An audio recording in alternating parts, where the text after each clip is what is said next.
जय जगन्नाथ मु दिवाकर दास आपण मान प्रणाम करुच्ची गोटे पर गोटे सत्य हो चली मालिका मालिकार कथा को आमे माने बेस आग्रह सहकार शुणुचु कहीं आमे माने आखि सामने देखी सारे जहाँ लिखाई सेबे ता फलुची एबे महापुरुष लिखिथिले बोले बारणा चारणा हेब ग्राम खंडी करे भाग पड़िब सुजने हे बारणा चंडी पाली पड़िब सुजने हे कहले एमती समय आसीबो जो समय भितरे ग्राम ग्राम सबुगुड़िक भाग पड़ीजिव अर्थात ग्राम रे गोटे गोटे मनुष्य रहिबो आउ तापरे चंडी पाली पड़िबो चंडी माने माथिबे कहले समुद्र उठी आसीबो बतास पुणी जे बहुण थिब सुजने हे श्रीकल्प बट जे भांगी पड़िब सृजने हे आज जो सत्य कथा मेहमान आपण मान आगे कहबू लिखि रखु आग को भांगी जीव कल्प बट सत्य होती कल्प डाल भांगी 1999 मसीहा आपड़ देखिले फनी बात्या समय गोटे लैंडफॉल कला पुरी रे अनेक दुख देगला पुरी माटी रे भक्तबंधु पुणी कल्प बट डाल बारंबार भांगी पड़ो जहाँ आम आस्था विश्वास कथा मालिकार से कथा लिखिछन जो श्रीक्षेत्र में अघटन घटव सारा विश्व में अघटन घटव किछि दिन पूर्व आकाश रक्तवर्ण हो गला भारत तार बड़ सिपाही को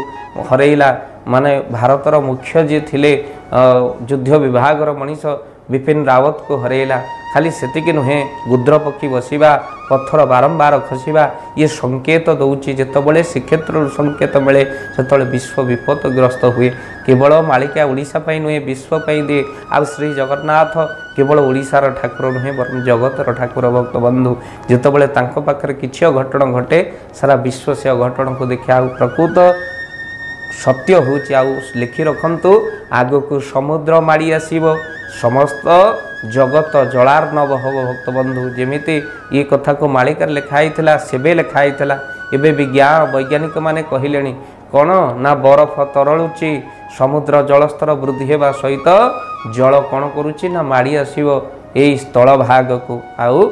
चंडींकर पाली पड़ो महापुरुष लिखिंट ये कथा आम आखि सामने देखिले भक्त बंधु खाली से नुह ये समय केतबले सृष्टि हम जितेबाला निकट में आम देखिले बरडाल अच्युतानंद महापुरुषंकर से गादी स्पर्श कलानी आउ समय ना महापुरुष लिखिते कौन कहले जितेबाला कहले सिरे लगे बरडाल सृष्टि रे चहल पड़ब जीव शून्य लीला चहटब राम कली दमन नाश हेब कहले सिरे जिते बरडाल लगे आउ सेतबले पृथ्वी रे चहल पड़ब आउ शून्य लीला चहटिबा सहित राम कली दमन समय सेटा हम भक्तबंधु आमे तो ये भाव में आपण मान आगे प्रत्येक थर ये सत्यता को अनेक उपहास करने सहित अट्टहास्य कौन सत्य हम मालिकार कौन एगुड़ा लिखाई लोक खाली कहते हो कहले नुहिला नुहिला बोली पड़ू अच्छी हुरी होइला बेले चेता नथिबो कहारी परस्पर भितर कंदल लगे चोरों संख्या वृद्धि हम मनीष मनीष भितर आ विश्वास रही आउ खाली सेतिकी नुहे मनीष दारिद्र्यग्रस्त हम ऋणग्रस्त हम एबे समस्ते जो माने वीडियो को देखुंट आम मैंने कहीपरानी जे आम ऋणग्रस्त नुहे किसी ना कि मनीष ऋण कर आज बंचुचे देश ऋण रे चली राज्य ऋण जो बड़े देश ऋणग्रस्त हम से जानवे मालिकार कथा सत्य है आज महापुरुष लिखिते देश देवालिया हो आज गोटे पर गोटे सत्य हूँ मालिका मनीष जन्म हौ हौ